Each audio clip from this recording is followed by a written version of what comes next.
बिस्मिल्लाहिर्रहमानिर्रहीम। अस्सलाम वालेकुम व्यूवर्स। आज हम जो है वो बुक 2 ऑक्सफोर्ड मैथ बुक 2 का चैप्टर नंबर 1 हम डिस्कस कर रहे हैं। इसमें जो टॉपिक है डायरेक्ट एंड इनवर्स प्रोपोर्शन। तो इसमें एक्सरसाइज जो है हम पहले 1A को डिस्कस करते हैं। 1A को डिस्कस करने से पहले कुछ इंपॉर्टेंट पॉइंट्स हम थोड़ा सा डिस्कस कर लेते हैं। इसमें देखिएगा आपके पास जो है direct and inverse proportion means कि जब आपके पास अगर डायरेक्ट प्रोपोर्शन है कि अगर एक चीज़ इंक्रीज़ हो रही है तो दूसरी भी इंक्रीज़ हो, अगर हम उसके दो वैल्यूज़ को डिस्कस कर रहे हैं तो, और अगर एक डिक्रीज़ हो रही है दूसरी भी डिक्रीज़ हो। इनवर्स में क्या होता है कि आपके पास अगर एक चीज़ इंक्रीज़ हो रही है और उसके मुकाबले में with comparative to other the second value is going to decrease, तो इसको हम कहते हैं ये इनवर्स प्रोपोर्शन हो रहा है। फॉर एग्जांपल आपको गाड़ी में बैठे हुए हैं और अगर आप स्पीड अप करेंगे, स्पीड थोड़ी ज़्यादा रखेंगे तो जो टाइम होगा डिस्टेंस कवर करने का वो यकीनी बात है वो रिड्यूस हो जाएगा। लेकिन अगर आप जो है स्पीड कम रखेंगे तो जो टाइम होगा एक स्पेसिफिक डिस्टेंस कवर करने का दैट विल बी इंक्रीज। तो बेटा इसमें जो आपके पास है जो हम सोल्यूशन करेंगे, जो एक्सरसाइज जो 1A है उसमें 3 मेथड नॉर्मली हम यूज़ करें। एक यूनिटरी मेथड है। Unitary method you have to find the value of 1। Basically concept ये होता है। तो डायरेक्ट प्रोपोर्शन में अगर आप एक वैल्यू फाइंड आउट कर रहे हैं to find value of 1 you will divide the value. ये भी हम इसको डिस्कस करेंगे। और जबकि इनवर्स में जो उसका उलट प्रोसेस होता है to find the value of 1 you will multiply. ठीक है जी, इसको ध्यान में रखना है। और डायरेक्ट में to get values more than 1 you will multiply, और इनवर्स में आप डिवाइड करेंगे। इसी तरह नेक्स्ट आपके पास एक मेथड आएगा प्रोपोर्शनल मेथड।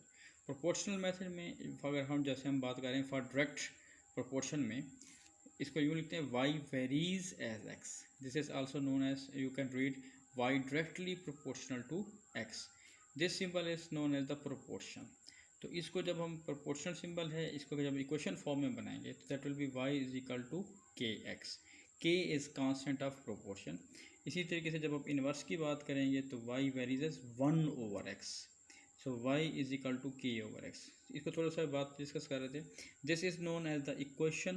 कहीं पे पूछेगा क्वेश्चन में, कहीं पे रिलेशन कहते हैं, relation between y and x, या क्वेश्चन कह सकते हैं y in terms of x, ये कुछ भी यहाँ पे पूछ सकता है।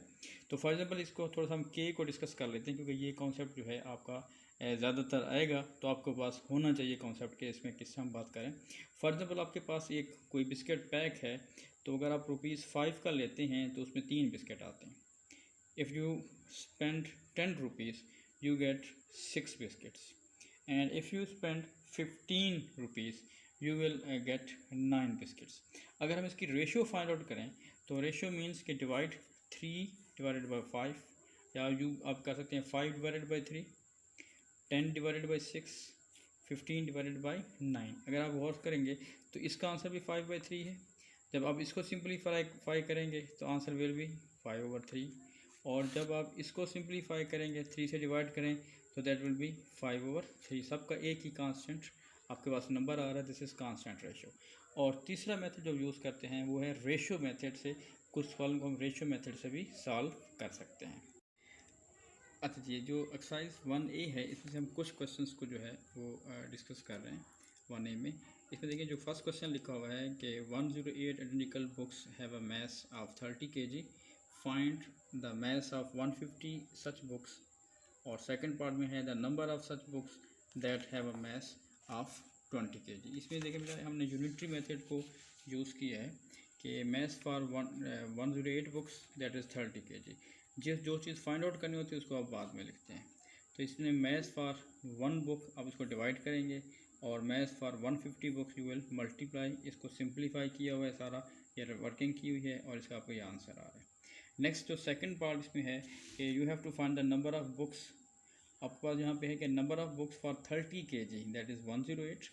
Number of books for 1 kg उसको आप डिवाइड करेंगे, और number of books for 20 kg आप उसे क्या करेंगे मल्टीप्लाई करेंगे, you will get the answer. ठीक है, मैं तो ज़्यादा डिटेल में नहीं जा रहा तो थोड़ा टाइम बचाने के लिए इस पार्ट को आप रेशियो मेथड से इस तरह सॉल्व कर सकते हैं। यू हैव टू फाइंड, अब दो यानी कि वैल्यूज़ हैं जो डिस्कस कर रहे हैं, books ratio books and maths ratio maths. 108 books हैं, द मैथ्स इज़ 30, अब नंबर ऑफ़ बुक्स में पता नहीं है, उसको हमने एक्स रख लिया है, तो मैथ इज़ 20। तो रेशियो मेथड में हम इसको डिवाइड करते हैं, 108 divided by x and 30 divided by 20। तो जब आप 20 को इधर मल्टीप्लाई करेंगे और 30 को इधर डिवाइड करेंगे और एक्स को भी हम उधर मल्टीप्लाई करेंगे, तो आपके पास ये वैल्यू आ जाएगी 108 टाइम्स 20 और डिवाइडेड बाई 30। जब आप इसको सिंप्लीफाई करेंगे तो दैट विल बी 36 बुक्स।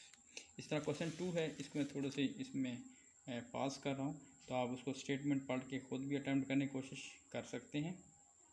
और इस तरह बेटा देखिएगा, क्वेश्चन नंबर जो आपके पास है 3 क्वेश्चन में जो आपके पास बल्कि ये क्वेश्चन 3 है कि if x is directly proportional to y and x is equal to 4.5 when y is equal to 3, find. ये आपका 3 पार्ट्स हैं, इसको आप किस तरीके से सॉल्व करेंगे। इसका जो पार्ट करने का तरीका जो है वो यूँ है कि x given that x varies as y, तो इसको हमेशा इक्वेशन फॉर्म में लिखेंगे, x is equal to k y. तो सबसे पहले आप you have to find the value of k. तो जो इन्फॉर्मेशन आपको कंप्लीट दी गई है, कंप्लीट मीन्स कि x की और y की वैल्यू दोनों दी हुई हैं, आप उसको जस्ट रिप्लेस करेंगे and you will get the value of के। की वैल्यू को जब आप दोबारा जो है इस इक्वेशन में पुट करेंगे, so that will be x is equal to 1.5 y। ये आपकी इक्वेशन आ गई है, रिक्वायर्ड इक्वेशन। सेकेंड पार्ट में है कि you have to find the value of x when y is equal to 6। Equation वहीं यूज़ करेंगे, x की वैल्यू का पता नहीं है, y की वैल्यू 6 है, उसको सिंप्लीफाई किया, ये आंसर आ गया। थर्ड पार्ट में you have to find the value of y और x इज इक्वल टू 12। तो फिर इसमें भी वही है कि आप x को 12 रिप्लेस करेंगे और वहाँ से y की वैल्यू हमने फाइंड आउट कर ली है। ठीक है बेटा, तो क्वेश्चन नंबर 5 जो है वो मैं जस्ट यहाँ पे वो फोकस कर रहा हूँ, तो आप इसको खुद भी ट्राई कर सकते हैं यूनिटरी मेथड से। और यहाँ पे जो सोल्यूशन जो है वो आपको ऑलरेडी गिवन है। तो यहाँ पे आपके पास जो है क्वेश्चन नंबर 6 में दिया हुआ है कि mass of 5/9 of metal is equal to 7 kg। Mass of 1 metal यानी 1 पीस ऑफ मेटल, उसको डिवाइड करेंगे, तो इसको हमने रेसिप्रोकल लिया। The mass of 2/7 piece of metal is equal to 7 times 9/5 times 2/7, you will multiply. जब इसको सिंप्लीफाई करेंगे तो ये आपका आंसर आ जाएगा। इसी तरीके से जो क्वेश्चन नंबर 8 है, क्वेश्चन नंबर 8 में स्टेटमेंट जो दी हुई है, क्वेश्चन नंबर 2 जैसे हमने किया था 3 और 4 वगैरह क्वेश्चंस उसी टाइप के, लेकिन स्टेटमेंट देने का जो तरीका है वो डिफरेंट है। If b is directly proportional to a and b is equal to 3 when a is equal to 18, find the value of b when a is equal to 24।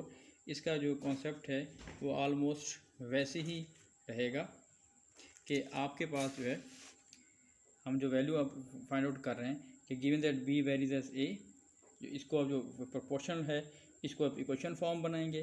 Then first you have to find the value of k। जो information दी हुई है कि b 3 है और a 18 है, just you have to replace and first you have to find the value of k, then you have to find the value of b when a is equal to 24।